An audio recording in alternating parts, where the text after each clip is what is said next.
I'm Evander, the real deal Holyfield. You are listening to 3-Point Conversion.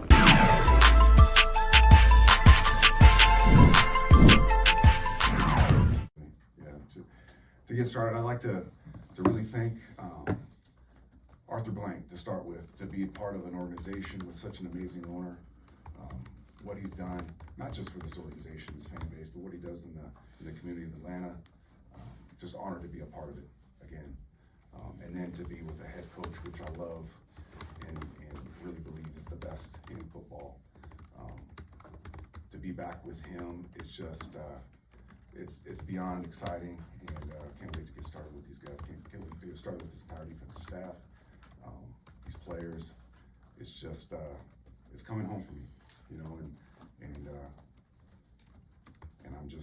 I'm honored and I'm grateful, and I'm in a very amazing place in that way. Can you just tell us a little bit about how, the process went with you leaving New York and do the interview process, and now, being hired back here where, a place where you're very familiar? Yeah, so obviously the change was made at the defense coordinator position. It wasn't too long after that Raheem gave me a call and asked if I was interested, and obviously I was, for so many reasons. And so then we set up the interview, and it was, it's funny because Raheem and I have a very close relationship, but I love the fact that we turned this interview into a very official interview where it wasn't just Ra and myself just chopping it up like buddies. Like, it was, I thought they were very thorough, asked amazing questions, and it was a great opportunity for myself to really get to know, and for them to get to know me, everybody else in the organization that I didn't have previous experience with. So it was an amazing interview process, and ultimately they chose myself, which again, so grateful, so excited.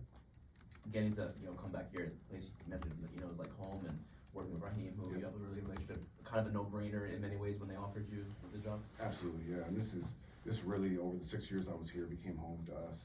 My daughter, she graduated from here. Both boys went to high school here and spent a lot of time here. All my children and my wife, they've embraced Atlanta as home. And an opportunity to come back is just, my wife is excited, my children are excited, I'm excited. So it just was a no-brainer in so many ways.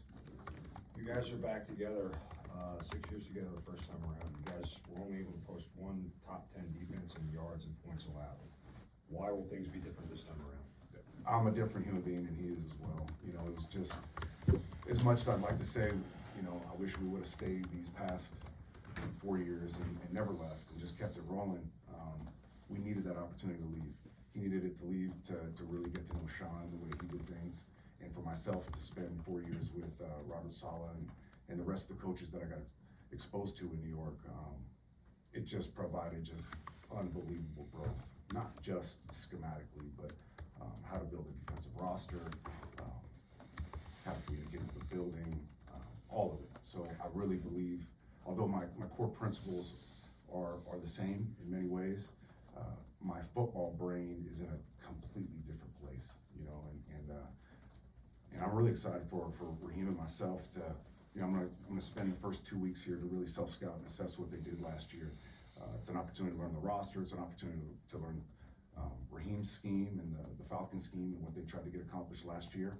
And then after a couple weeks of that, then we're gonna sit down and get into the lab, and this is what I think we can integrate what we did in New York. This is what we can refine that we were doing. This is something that we need to eliminate and really provide and create something that's maybe never been done before from a schematic standpoint. So excited about that too.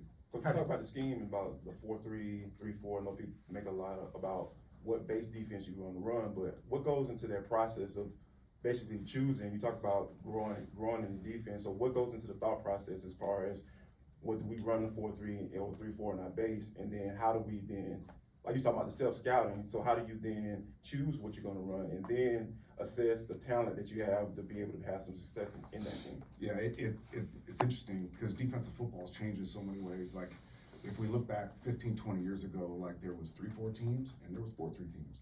And you were one or the other.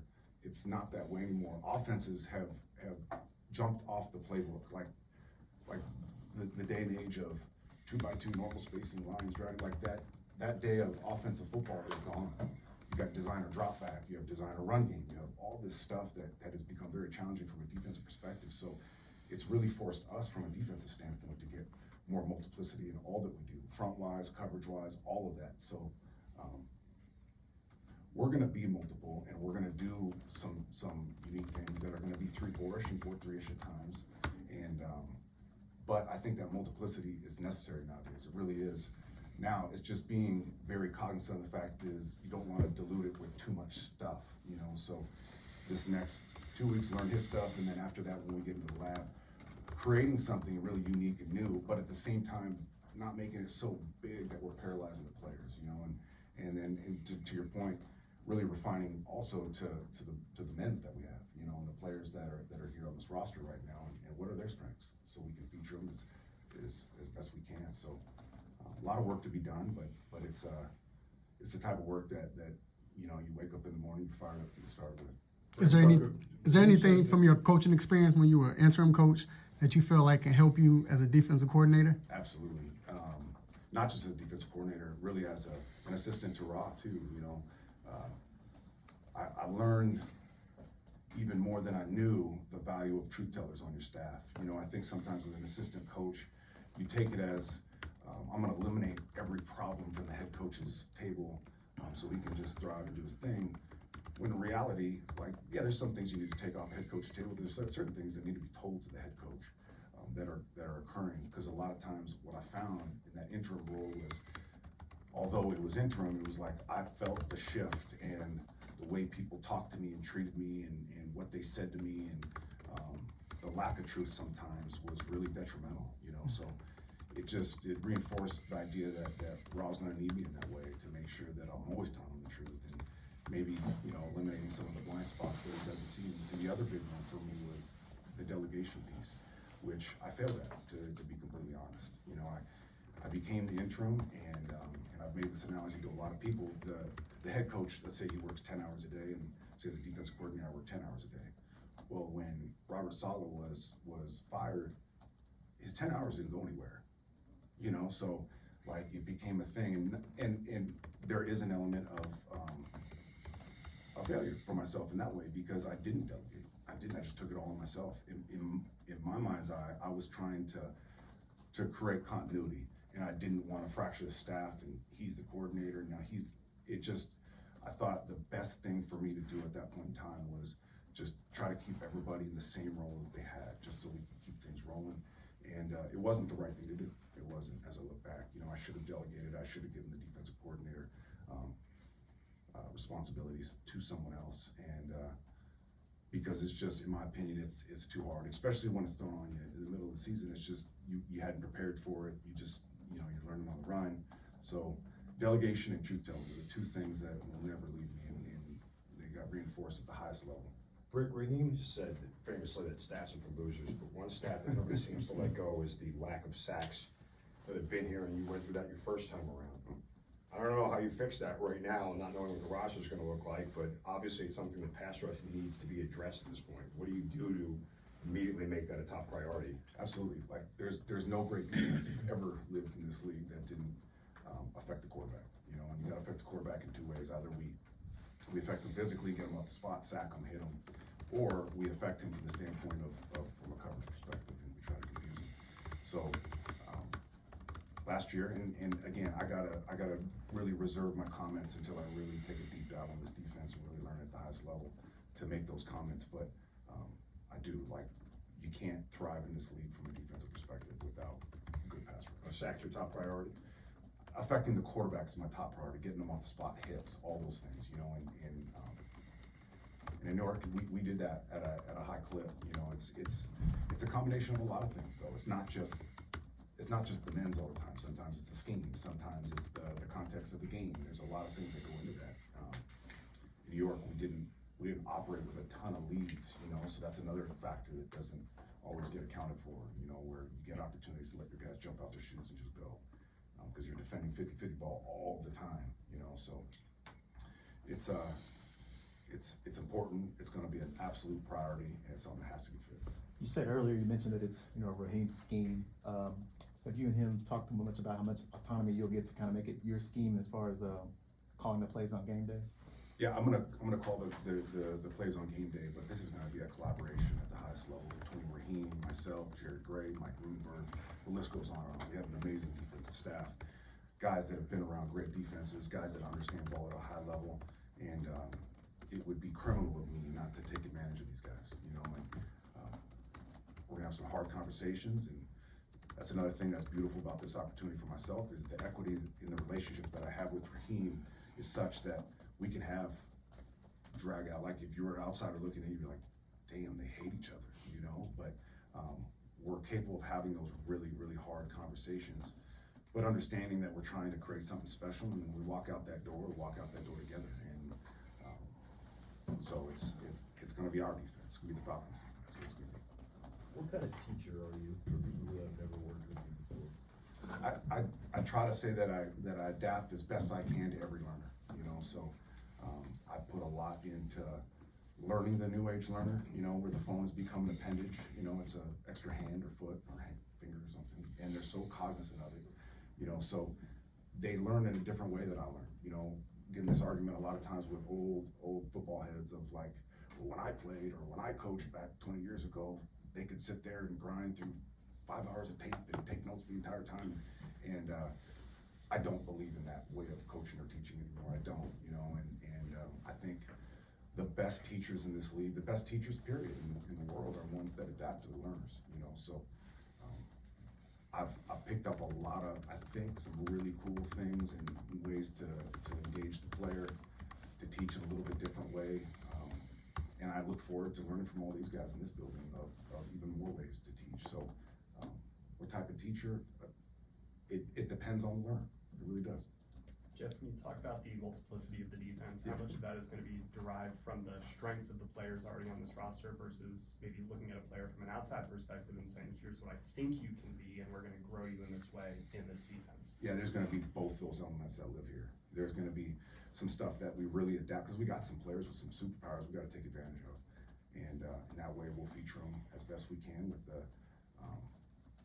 just like for the front example. But at the same time, the multiplicity is there to create.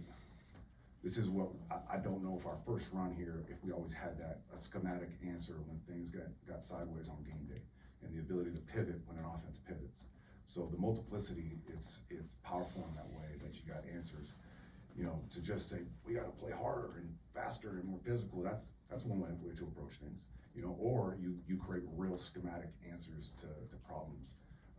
Obviously as you game plan, but even more powerful sometimes is the pivot on game day that you have the ability to do when you do have multiplicity to your fronts and coverages. Coach, you talk about the hard conversations you're going to have with Raheem once you dig into the tape and take a look at everybody, your personnel on the squad.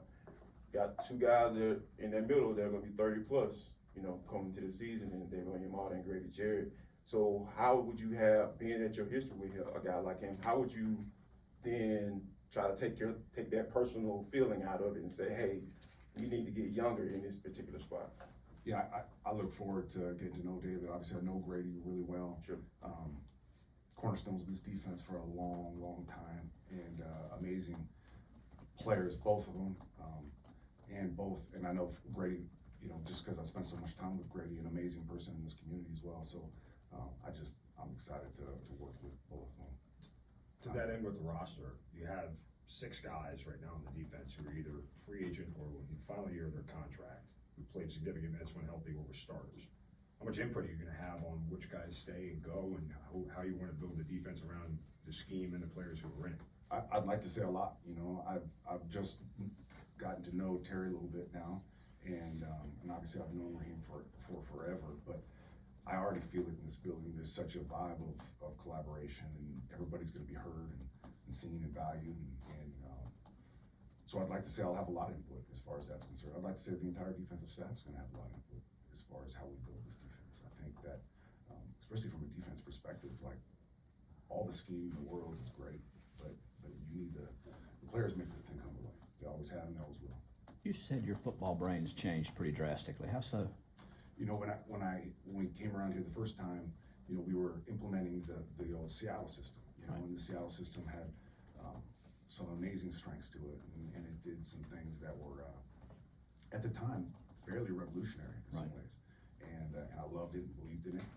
You know, it's just, the game has changed. It really has. Like, these offensive coordinators are absolute pains in my butt, because it's not like the old day of, all right, you play cover 3, here's the 3 beaters. You play cover 4, here's the quarters beaters. It's not that way anymore. They watch your tape, they learn your rules, and then they beat you ways that you've never been beat before. So because of that, you need more variety in coverage. You need more multiplicity in the front. You need more scheme, you know? And so that's where I've changed completely. Really, you know, I want to provide the players with the best opportunity to be successful on game day. Well, sometimes just playing the same coverage over and over again, you're not doing that. You're actually putting their chin out there and letting people take haymakers, you know? So from that way, I've grown a lot. You also said the two of you and Raheem could get together and maybe create something that hadn't been seen before. How far can you take that thought of, you know, a literal blank slate defensively, and they're doing all this differently, so maybe we try something completely different. Yeah, we're gonna like, that's Raheem, as you guys know, has an amazing brain in that way. He's got the beautiful mind, and some of the guys, Jerry Graves, an amazing defensive coach, and been that for a long, long time. So I'm gonna lean on these guys, Mike Rudenberg, and the list goes on and on. But I'm gonna lean on these guys for us to really put our brains together and challenge everything. You know, a lot of times, any walk of life, it's just, that's the way we've done things. That's the way it's always been done. You know, like, that's not good enough. You know, I want to know the whys behind it all. You know, and then ultimately, I want the players to understand the whys as well. So, you know, we're gonna grind. It's gonna be fun. It's gonna be exciting. It's gonna be hard. It's gonna be long hours, but it's gonna be absolutely worth it at the end of the day. If I could ask another follow-up on the interview process, I believe at the time that this position opened, you had not yet gone through the interview with New York for the full-time position. Was that something you and Raheem had to discuss? Was that at all awkward timing-wise for you to handle? No, it was okay. So I actually did the interview with New York before I did the interview with Atlanta. So that was on New York was like on a Sunday, and then like 1 or 2 days after the fact, I did the one with the Falcons. So the timing was actually, it worked out perfect as it was. Jeff, hearing what you're saying about kind of like defensive contingency plans and adjusting and adapting, do you feel like now there is a greater emphasis on being able to teach inside of a game than there was, you know, when you were here previously? Absolutely. Is that what you're looking for with this staff that you're coming into? Absolutely, yeah. The ability to, like I said, to pivot on game day, it's the difference between good defenses and great defenses, you know, and that ability to pivot is bigger than just a coach knowing the schematic answer. It's like you said, it's the ability to teach it and coach it, and then to really understand why we're pivoting here, you know, and you know, how are we being attacked, and then what's our answer to that. I think that good coaches, they provide players answers, you know, and that's what we gotta do. Anything else? All right, thanks, Joe.